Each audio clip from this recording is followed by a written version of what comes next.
Para garantizar el acceso al agua potable se necesitan políticas coherentes que busquen no solo el acceso al recurso, sino la sostenibilidad de ese acceso, ya que el agua de todos los recursos naturales es tal vez el más importante para mantener la vida. Por ejemplo, la vida de una ciudad entera, como Bogotá, que sin darnos cuenta depende en gran parte del río que la atraviesa, ya que surte de agua al 20% de la población colombiana que representan los ciudadanos de esta ciudad y sus alrededores.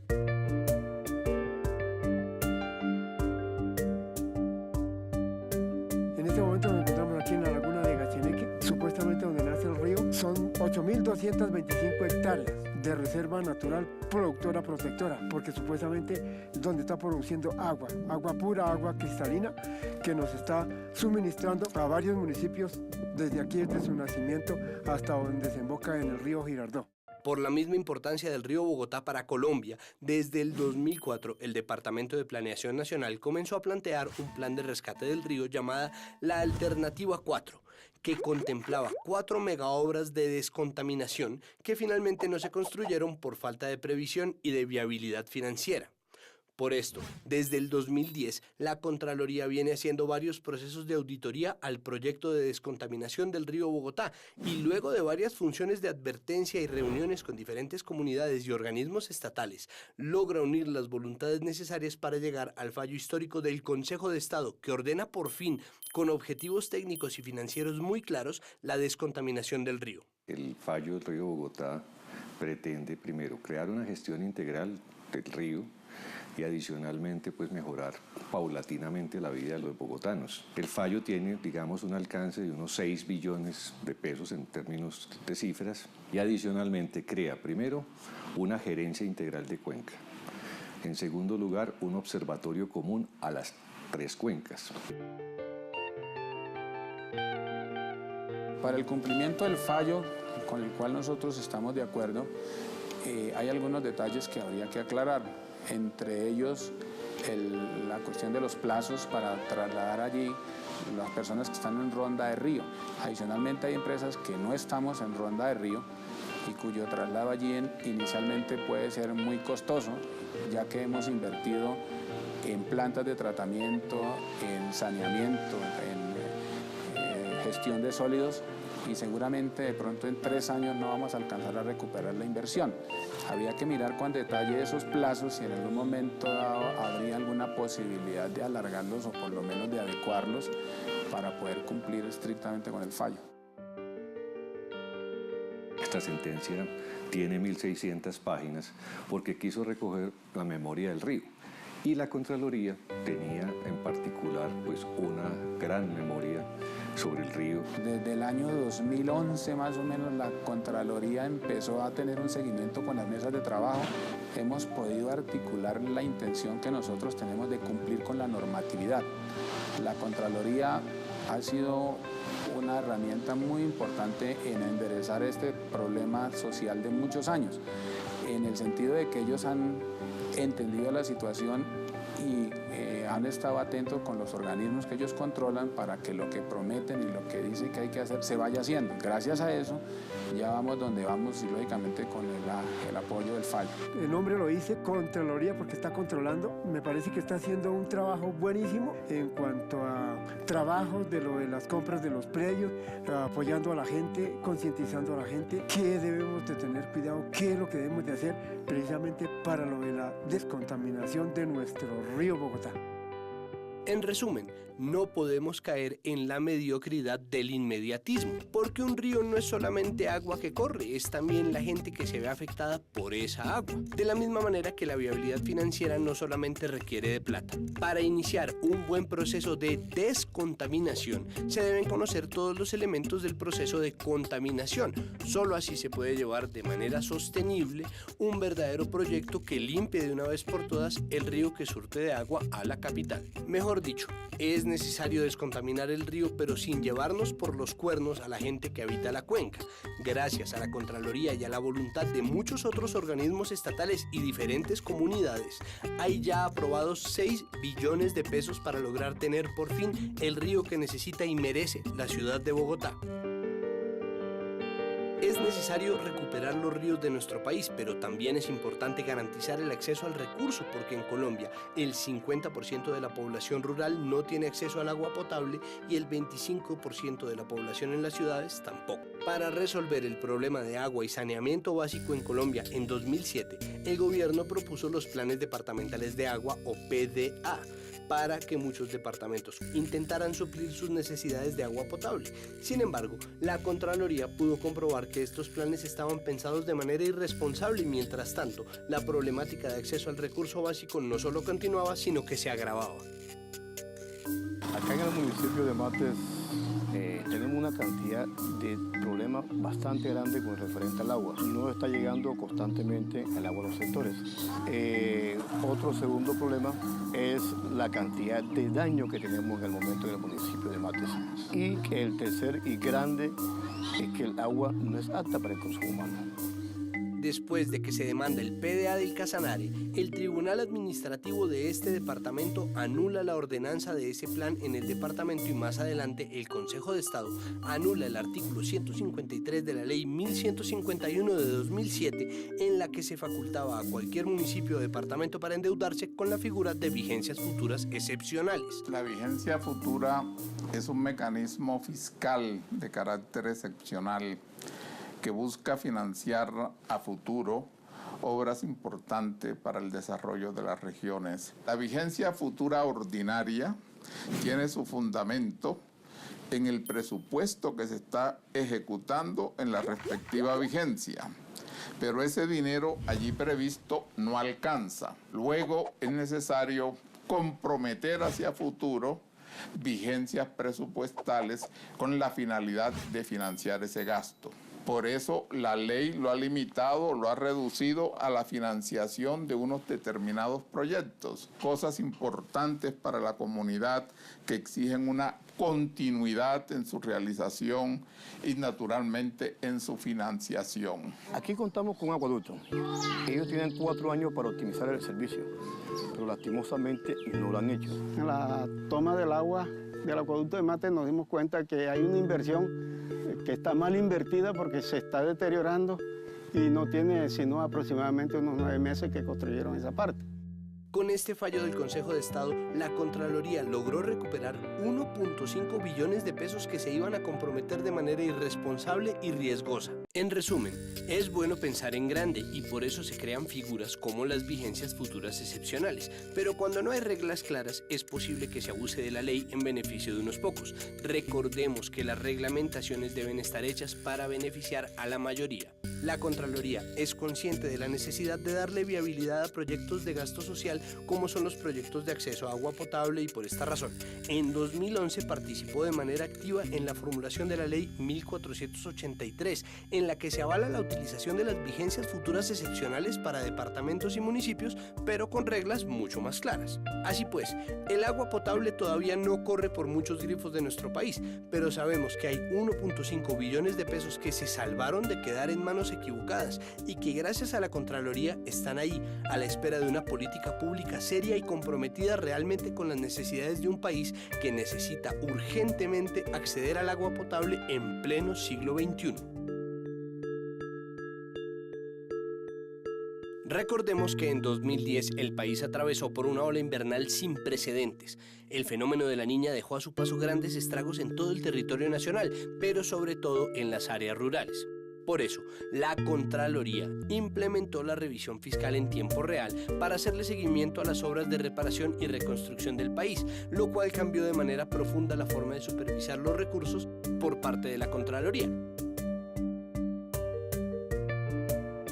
Tratando de enfrentar este problema en tiempo real y tratando de adaptarse al tamaño del problema, la Contraloría pasó por un proceso de modernización y ampliación de su planta de servicios, de manera que ellos mismos estuvieran en capacidad de afrontar el reto y hacer todas las investigaciones necesarias para que la reconstrucción y la adaptación se hicieran de manera impecable.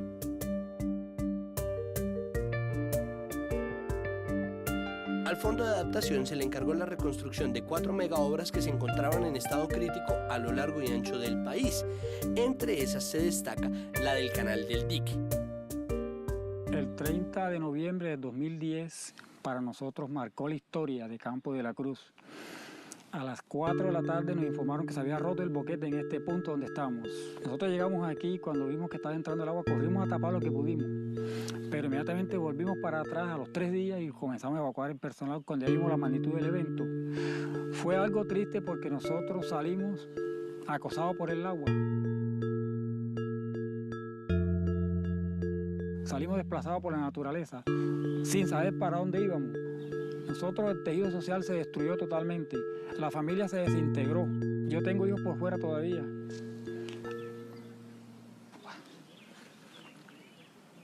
Es triste seguir, man. Es triste seguir porque tiene que hacer un esfuerzo.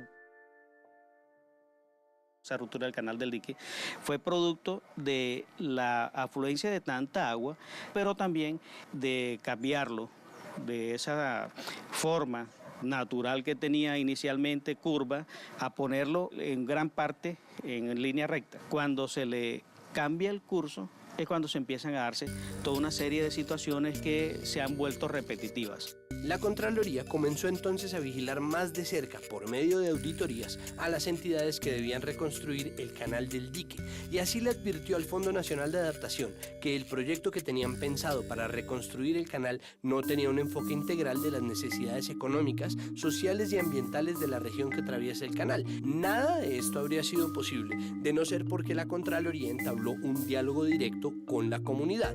Tenemos buena expectativa con la Contraloría, que siempre está haciendo presencia, haciéndole control a los programas que se están ejecutando por acá en la región. En resumen, siendo una catástrofe ambiental de la cual nadie tiene la culpa, era muy fácil lavarse las manos, pero la Contraloría decidió entender todo ese sistema, puso el pecho y dio muchos pasos adelante. Creció, se modernizó y se puso las pilas a hacer el control en tiempo real para prevenir que esos dineros fueran malgastados. Con las auditorías visibles que viene desarrollando la Contraloría General de la República, es mucho lo que se ha logrado porque las organizaciones sociales, en especial las juntas de acciones comunales, están encontrando un eco y un apoyo para canalizar sus inquietudes, sienten que son escuchados y que además se les da la oportunidad de expresarse en las mismas auditorías ante los funcionarios. En 2013, el Fondo de Adaptación anunció entonces la realización de nuevos estudios que estarán listos para enero de 2015 e igualmente anunciaron que al terminar estos estudios comenzarán la reconstrucción. En total se van a invertir 1.2 billones de pesos y la Contraloría está muy atenta para que este dinero se invierta como debe ser, de manera que las mega obras que se hacen en el país sirvan para contribuir al progreso, pero al progreso de todos, con calidad de vida y con la tranquilidad de que en cualquier momento no se nos va a venir el mundo encima.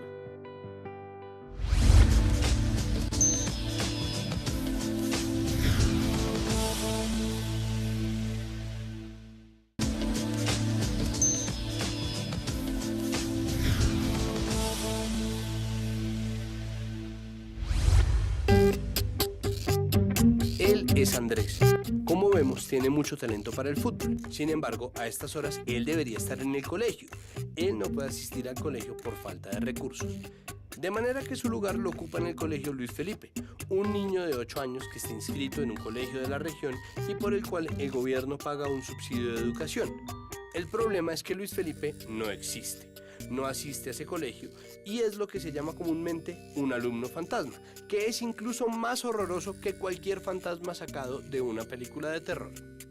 Lo que entendemos por la Contraloría General de la Nación es un directo mensaje a luchar contra la corrupción y a permitirnos creer que quienes estamos denunciando que va a llegar algún día un resultado favorable que permita cambiar la dinámica en estas regiones. Los megacolegios de Santa Marta jamás han cumplido entonces con su meta de cobertura y lo paradójico es que entre más megacolegios se construyen en el país, cada vez disminuye más la cobertura educativa y para darles un panorama más claro, en Colombia hay más de 1 millón de niños que no asisten al colegio y según la UNESCO, entre el 2006 y el 2011, la cifra de niños que se encuentran por fuera del sistema educativo aumentó en un 112%. Santa Marta, además, es la ciudad con mayor rezago de cobertura educativa del país.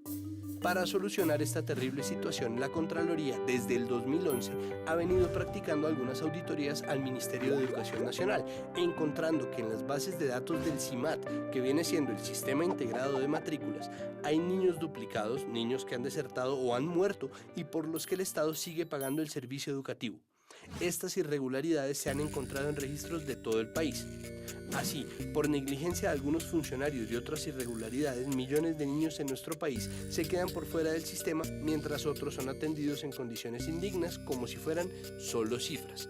En resumen, el desprecio por la mera existencia de las personas que viven en este país y que tan a menudo se ven como víctimas de la realidad nacional, da vida a un modelo perverso de negocio en el que es más importante la vida de un ser que no existe que la de uno que sí existe, porque claro, una persona consume recursos y requiere de plata para educarse y para simplemente vivir, mientras que cualquier alumno fantasma lo que hace es proveer de dinero a los que serían responsables de educar a personas de carne y hueso. Y este no es el único problema que la Contraloría ha encontrado en el sistema educativo nacional.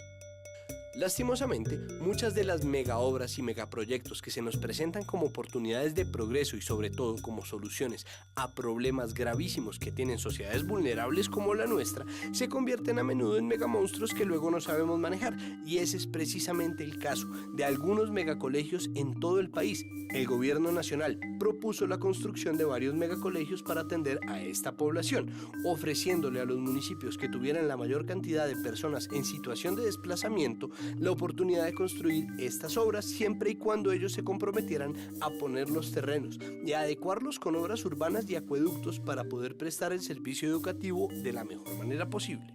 El caso de, por ejemplo, del megacolegio Quinto Centenario o Burechi, es un colegio que queda a 4 kilómetros de distancia de la casa más próxima.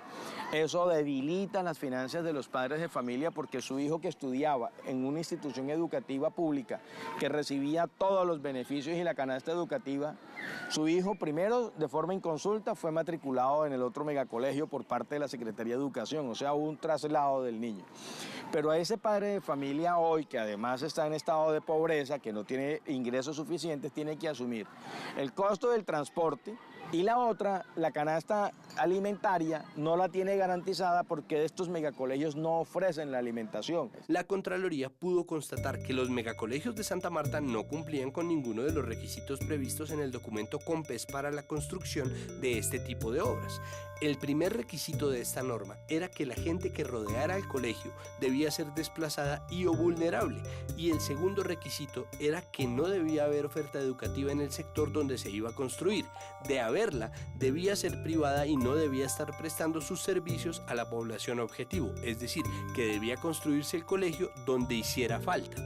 De otro lado, la Contraloría comprobó que se habían comprometido las famosas vigencias futuras por 62.011 millones de pesos hasta 2022, lo que había endeudado al municipio de manera importante, sabiendo que Santa Marta estaba ya en reestructuración de pasivos porque su endeudamiento es muy alto. Además de eso, este megacolegio en particular se construyó en un lote que fue producto de un canje por una calle de Bello Horizonte, que es uno de los más importantes sectores turísticos de la ciudad.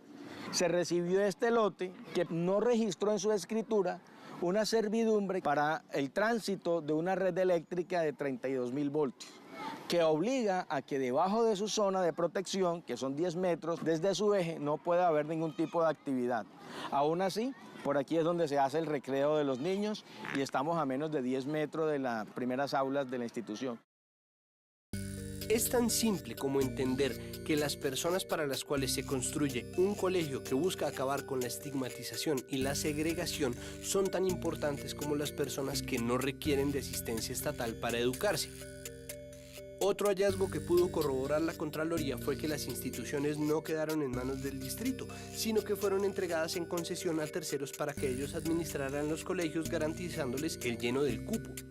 El distrito ha transferido a los concesionarios el dinero de más de 1.400 estudiantes por institución, pero en realidad los matriculados eran muchos menos, con lo cual se ha quedado en manos de terceros una gran cantidad de dinero de la educación de los samarios. La Contraloría General de la República no se demoró mayor cosa para leer las denuncias y entender la importancia de poder hacer seguimiento a estos recursos de la nación, y muy eficazmente creó también un cuerpo de investigación con el que llegamos a las conclusiones que inicialmente habíamos denunciado. En resumen, cuando estas mega obras se llevan a cabo de forma mediocre, con desidia, lo que se logra es perpetuar esa estigmatización, esa segregación y por supuesto ningún problema se soluciona. Ahí es donde entra a funcionar el trabajo de la Contraloría, que además del control fiscal está haciendo un control de la información, porque a final de cuentas son esos datos en los computadores los que cuentan, y como esas cifras producen plata, esas son las cifras que está vigilando para recuperar la plata que debía estar destinada para garantizarle a los niños y niñas colombianas una educación incluyente, una educación que sea arma para construir la sociedad justa y en paz que todos soñamos.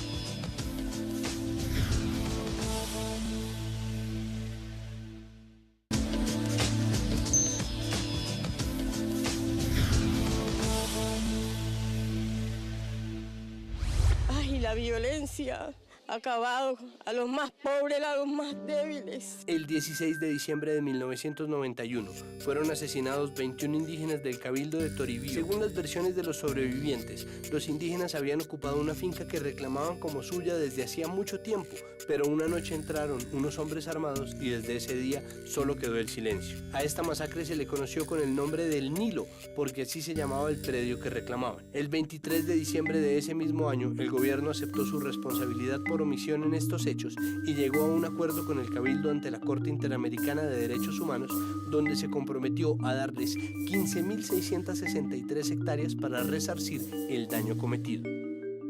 Sin embargo, los años pasaron, las administraciones vinieron una tras otra y ninguna quiso cumplir con los acuerdos pactados ante la Corte Interamericana. En el año 2005 específicamente, se priorizaron unas fincas en el área de influencia del Consejo Comunitario, entre ellos está la finca San Rafael.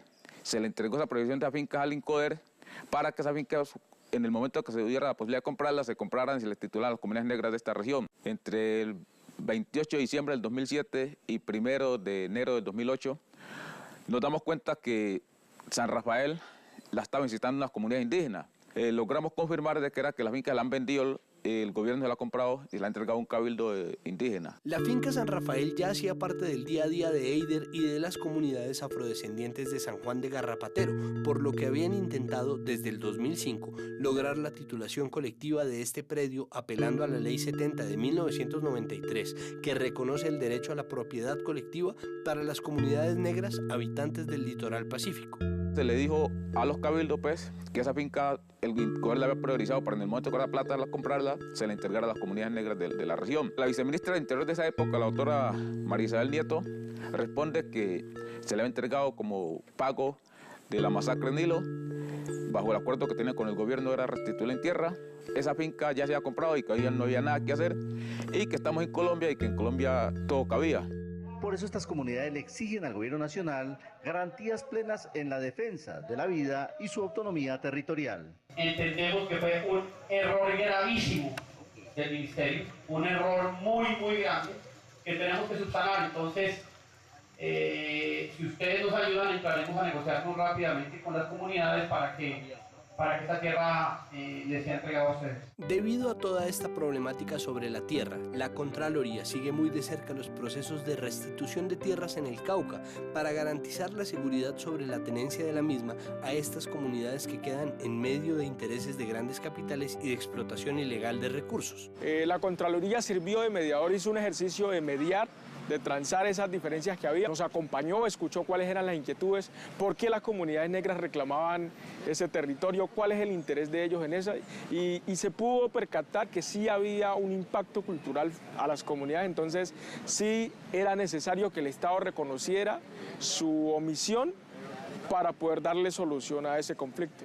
En resumen, la negligencia, la desigualdad y la desatención son formas de violencia. Una historia de despojos y desarraigos como la de este país no se puede solucionar por salir del paso de la noche a la mañana, como asignándole una misma porción de territorio a dos minorías étnicas históricamente empobrecidas y despojadas, porque eso solo va a generar más problemas.